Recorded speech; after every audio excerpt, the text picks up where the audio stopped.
Veronika and Jakob, thank you for being here. This is an episode that I've really been looking forward to having.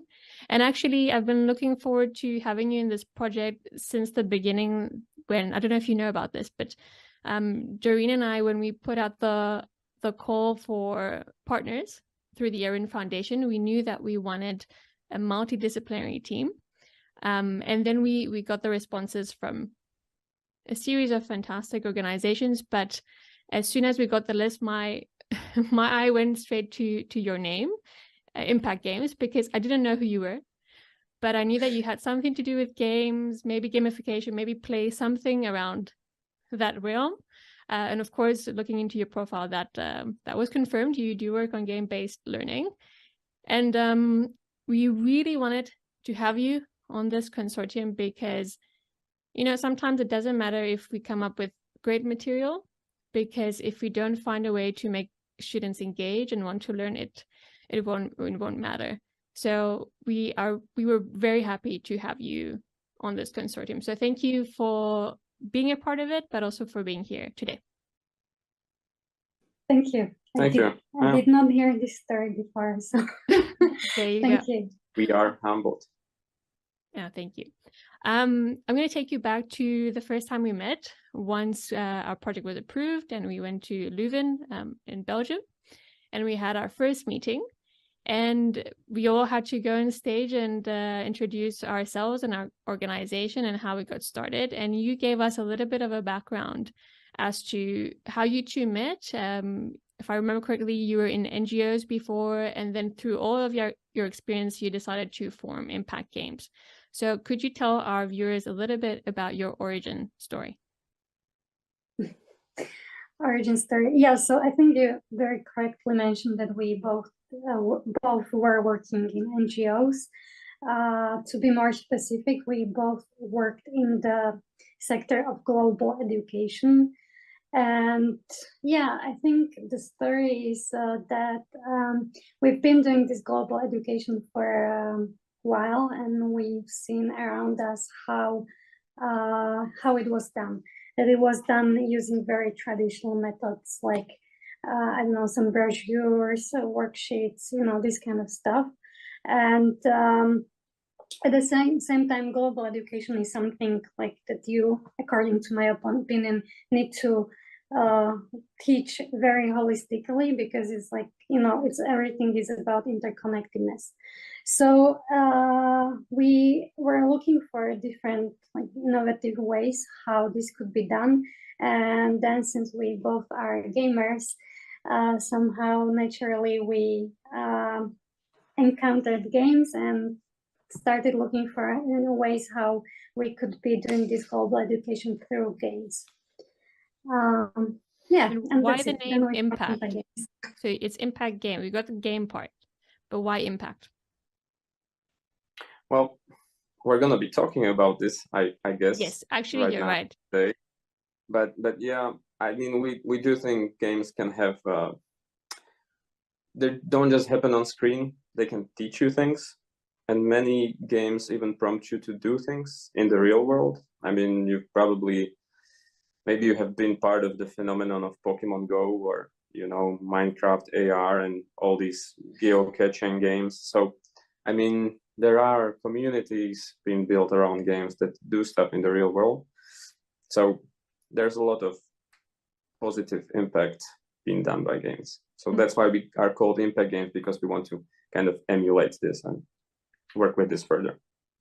So let's dive in a little bit more into what you said and dissect it a little bit more. And to do that, I have to ask you the question, what is game-based learning?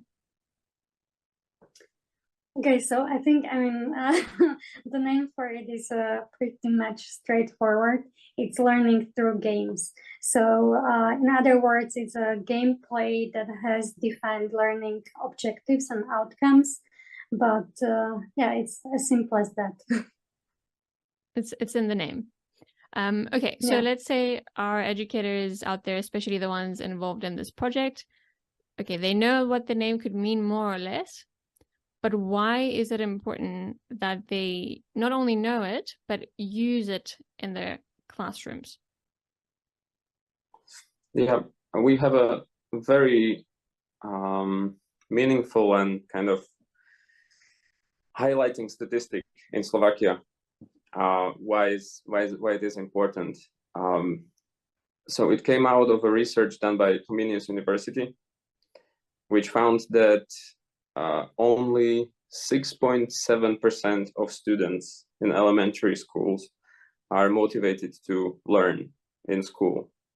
So you have more than 93% of students in elementary schools, but I presume that as you get older, this might even get worse. You have 93% of students who are bored, who don't come to school, and they don't learn how they could, build a career, how they could, envision a work life, or how they could build a family. They don't learn how to live life, basically. So that's a very critical thing, and we think game-based learning can help with that. Mm-hmm. Yeah, I think that's kind of our theory of change, or what we are trying to do. Our mission is to build the motivation of students to learn. And we know that games are very natural source of motivation.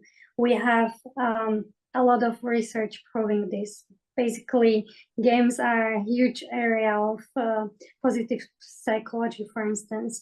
And it's not a new thing, we have theory of flow that goes back to 1970s, where if the listeners don't know what this is, so flow is something when we are doing some activity and we kind of feel so engaged, so into it, that we kind of forget everything that is going around us, that the time kind of stands, but at the same time it runs very fast, and we are just into it.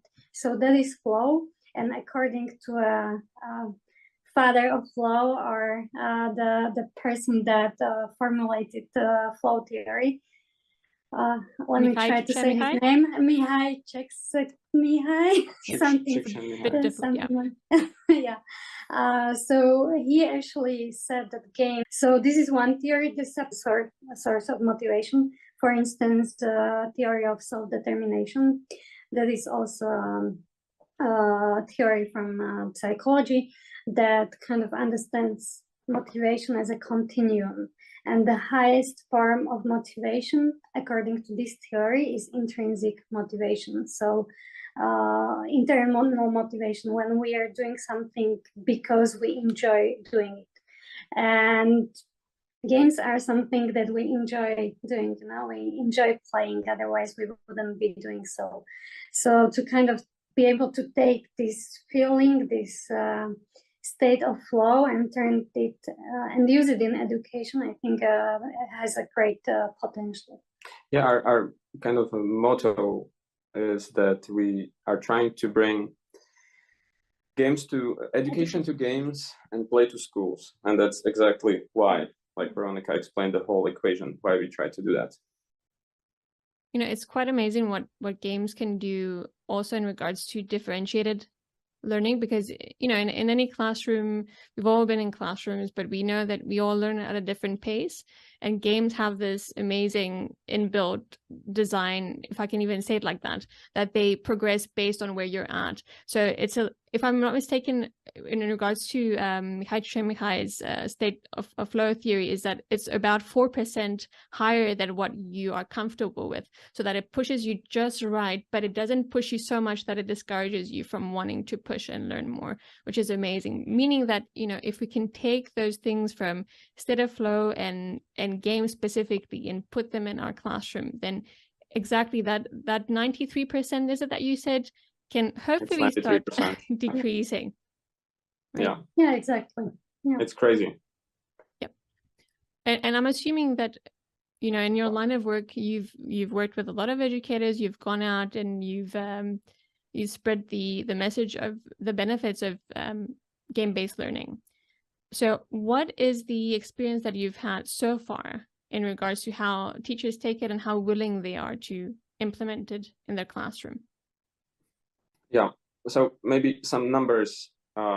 We have launched Gamifactory in the spring of 2023. And in 1.5 months, 500 teachers signed up through our campaign, which is a pretty good number. So that's kind of a highlight, numbers thing. But otherwise, when we go to classrooms, when we introduce Gaming Factory in schools to teachers through workshops and webinars, the thing is, it depends on the type of teacher that you meet. Mm-hmm.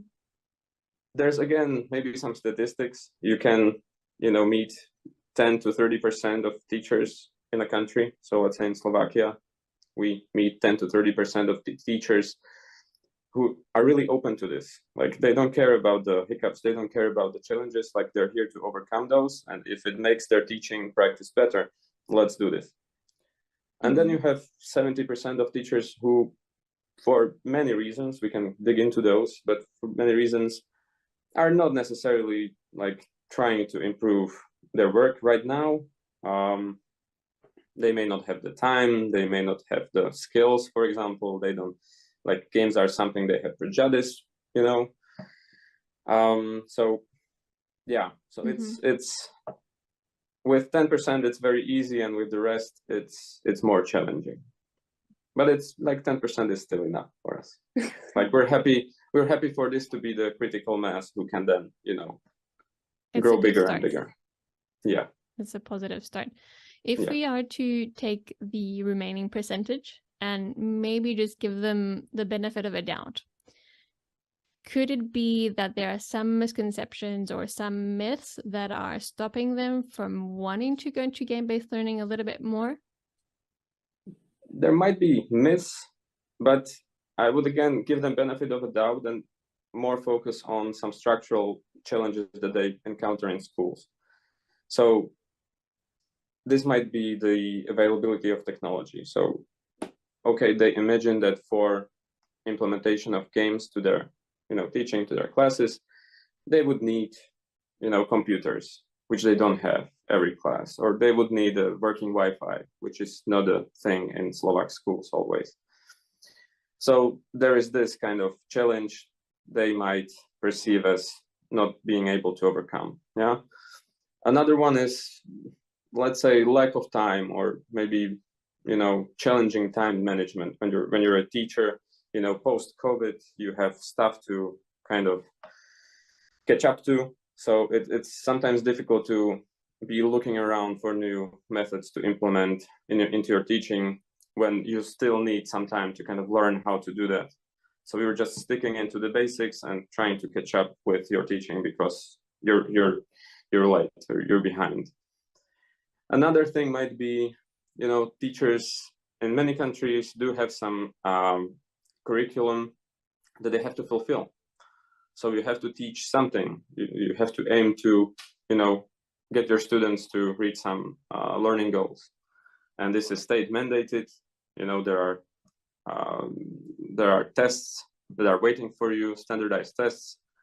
And you as a teacher get evaluated through these tests also. So if your students, are not reaching the good results that you are hoping for, you might be, labeled as a bad teacher. So their teachers don't always perceive games as being able to help them teach the curriculum.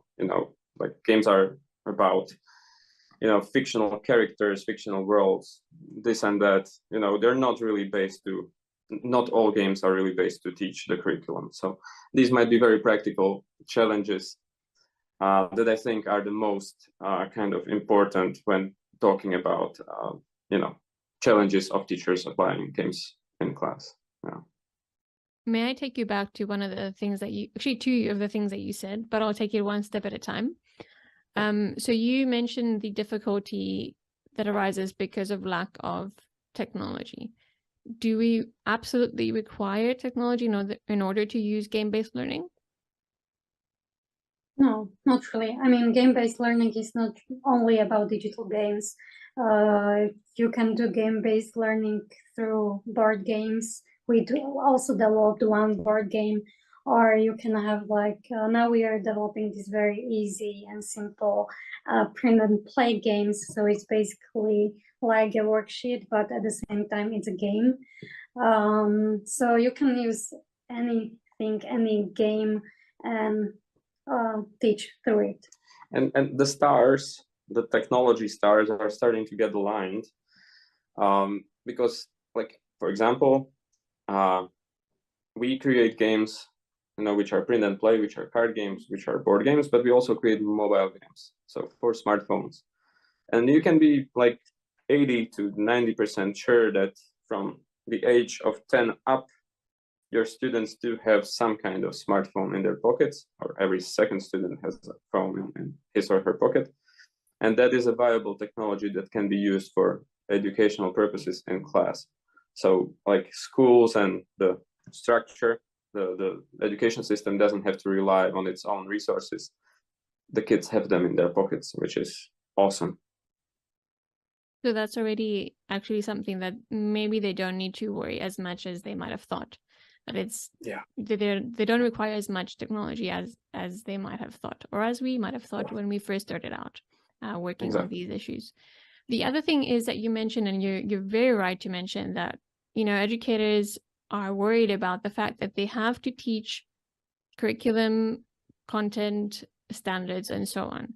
So the logical question would be, can game-based learning be used to teach curriculum-based content?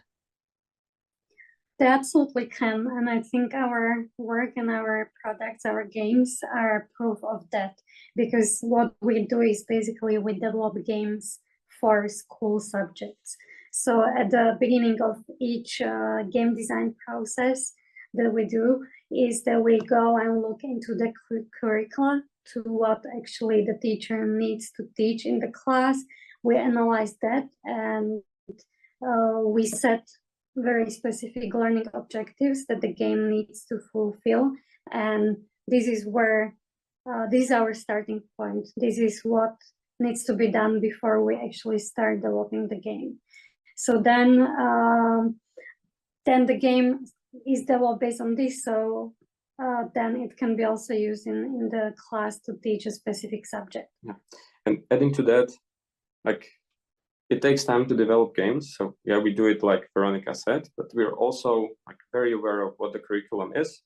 And we're trying to look around to other game developer studios who have created games which might fit the curriculum.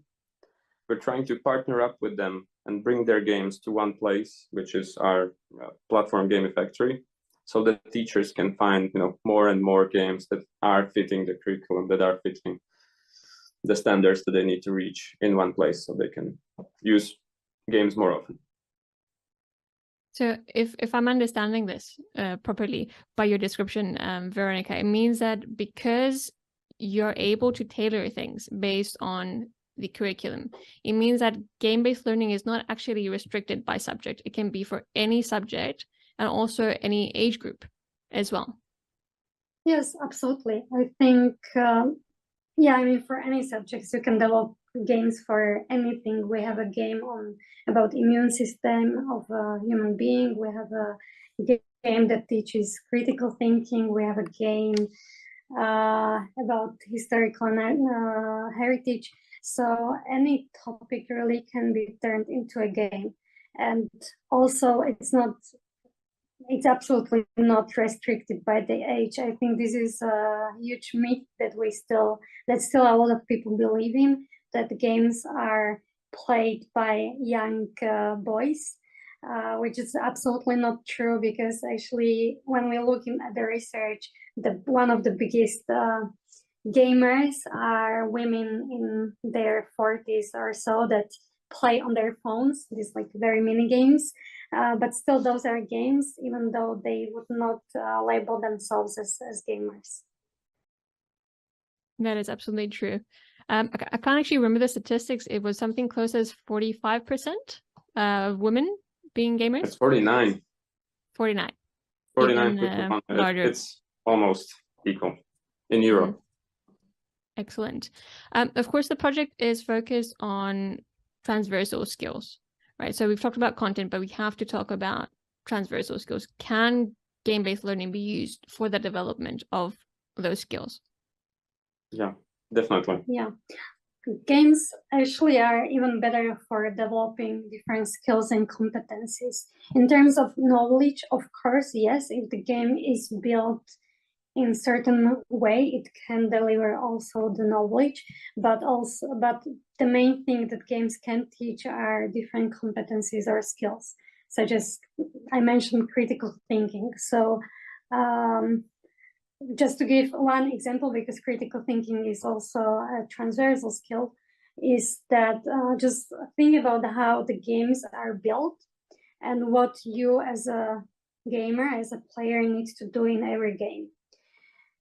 In the game, the context is constantly changing. You are receiving a lot of information that you have to analyze and then decide and adjust your behavior based on those information. So you're constantly analyzing context and adapting your behavior. And this is, for me, this is the basis of critical thinking. And this is really the most of the games work like this. So I think that actually most of the games naturally teach us critical thinking, even though we don't realize that. Yeah, but there's tens and tens of skills that they can teach you. Like, I have a list here, I can prepare. So problem solving, adaptability, creativity, communication, strategic thinking, etc., etc. There's a theory from Malcolm Gladwell from 2008, where he says that to build up a skill, to master a skill, you need practice. You need 10,000 hours of practice. And like, as it happens, current teenagers in Europe and the US mostly, like, spend in their teenage years 10,000 hours and more playing games. So like, we already know that they learn these skills through games.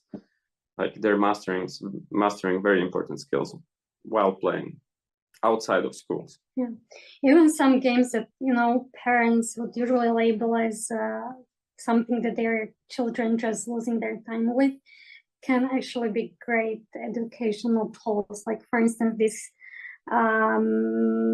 massive online games like Counter-Strike or so, that force those players to constantly communicate and to be good team members. And, you know, being a good team member or having good communication skills or language skills, you know, foreign language skills, is completely necessary. And these games, even those like very games that are developed for money, that were not developed with this intention of being educational, already do this. So yeah, I think I've confessed this to you, because you know, Vasily is a gamer, myself not so much. yes. And Vasily, he always just amazes me at how good he is with spatial awareness and finding where to go. And he always tells me it's because of games, and he keeps begging me to play a few of his games so that I can learn how to navigate, because I get lost. But perhaps most importantly, the thing that I've noticed with him is his ability to learn on his own. So it's a fantastic tool to actually use to teach kids how to learn on their own and take the responsibility of their own learning journey. Yeah, absolutely. And like, speaking about partners, I think every couple should try and play Overcooked, because I think there's a really a challenge of communication, and that game really shows you if you're a good communicator in your relationship. Absolutely. I've recommended it to and some this of is our not a friends paid promotion. No, it's not. It's not. But yeah, we maybe will actually show that game, because I've also played it with a few friends, and they actually said they don't want to play it because they're scared that they will fight, because it requires a lot of communication, like you said, and coordinating and all that. But before we go into the next segment, could you, because I've dived into some of your games that you've created yourself, if you could show us some of your games that you have created. Okay.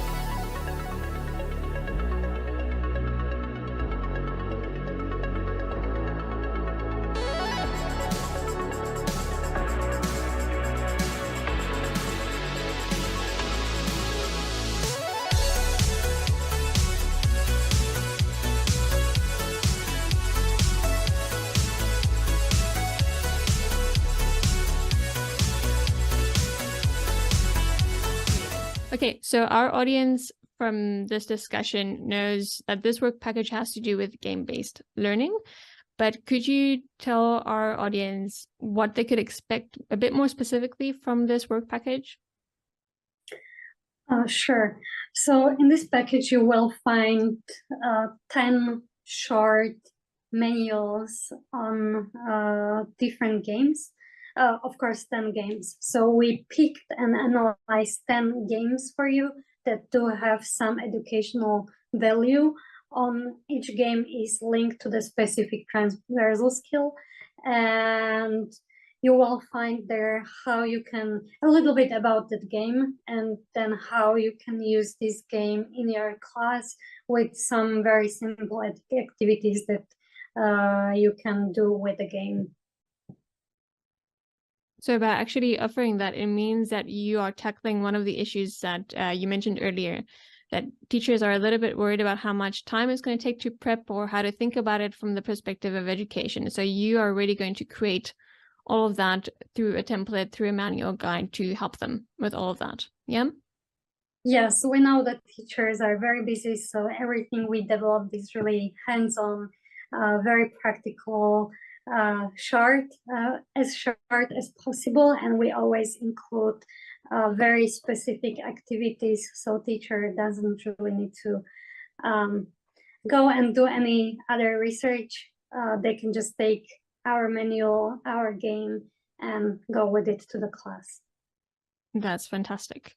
And hopefully in the next episode, we will get to play some of them together online to just see how it would be done in a classroom, right?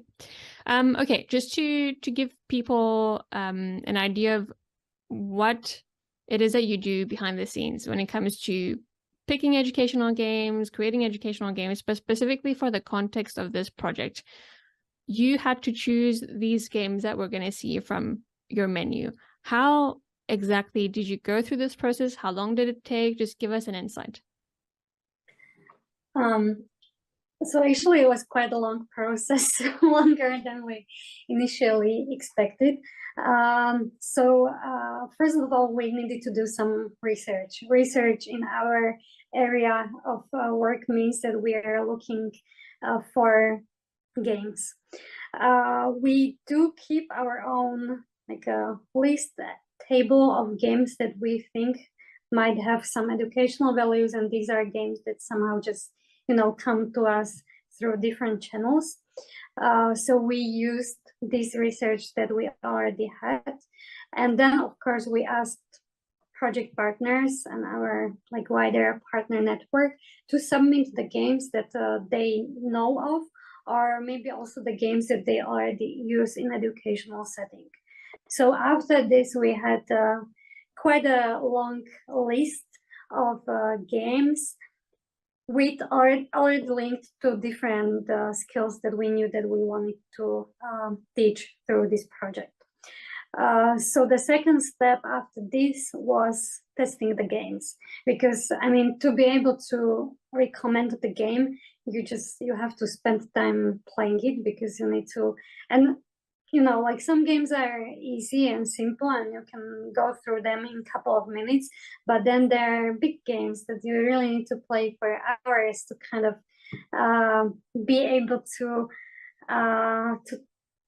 really experience the game and to really know it well, because you're not only looking at, do I enjoy this game, is it playful, and so on, but you're also looking at different game mechanics and analyzing the content of the game.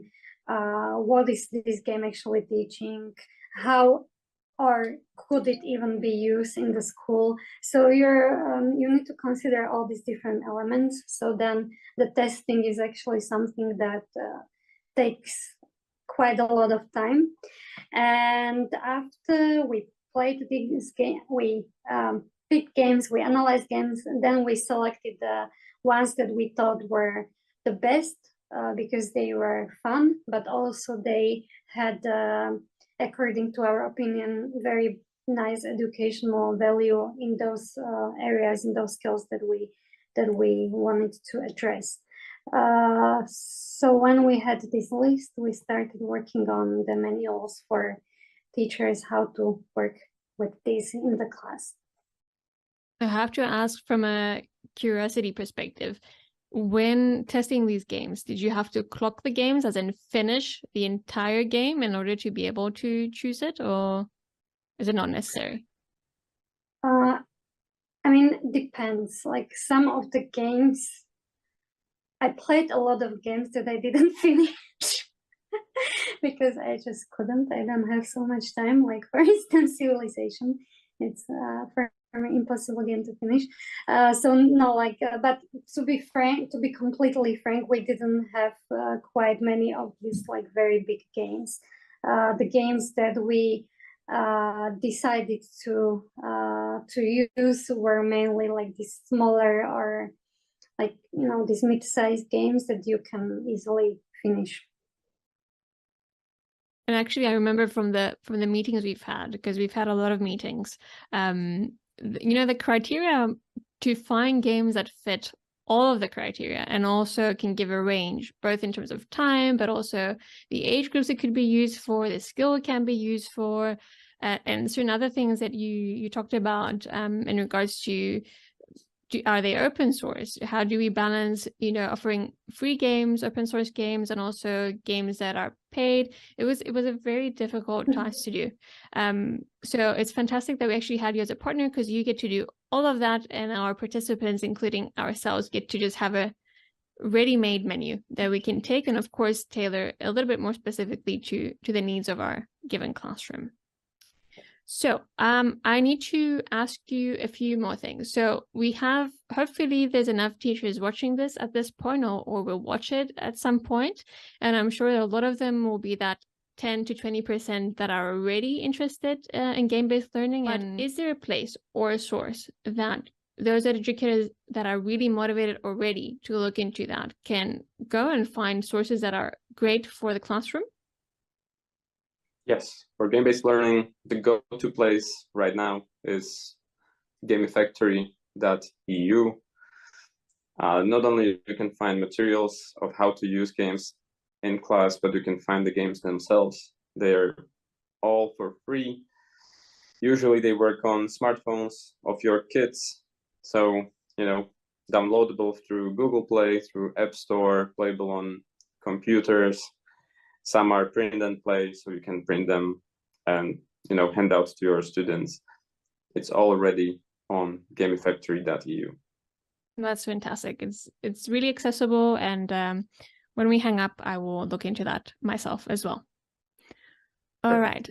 So for educators that are watching in general, is there, if you had to give one message to our educators, whether it's from a personal standpoint or from a perspective of what this toolbox has to offer, if you had to say one thing to them and leave one message as a goodbye to this episode, what would that be? Okay, so I would say that I would like us to finally move away from this notion that education needs to be something serious, something unenjoyable, to education that we can actually that we can actually enjoy, and that is playful, that is motivating us to pursue even more education. Yeah, for me, honestly, everything that we talked about, if people have stayed until this point, I think they are mostly belonging to the 10% who are kind of willing to do something different and try out new things. So I have very personal message, because what I'm going to say is very personal. I've been working on this for 3 years. Just go visit gamefactory.eu. It is the picture of everything that we have been talking about here, and try and use it. It should be very fun. So if nothing else, the first step is actually playing those games. Have fun yourself. Yeah. Go into your students' shoes, so to speak. and then pass that on into the classroom so that they actually want to learn and love to learn. So it's not boring and it's actually quite exciting. And hopefully we can push this whole concept that we keep saying, lifelong learning. To do that, you have to actually love it first. So games are the way to go. So let's use that. Thank you very much for being here. I'm sure that anyone who has stayed up till this point will definitely do their research, and we are looking forward to the next episodes that are to come, where we get to see some of your games and the ones that you have on your menu. So thank you.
you.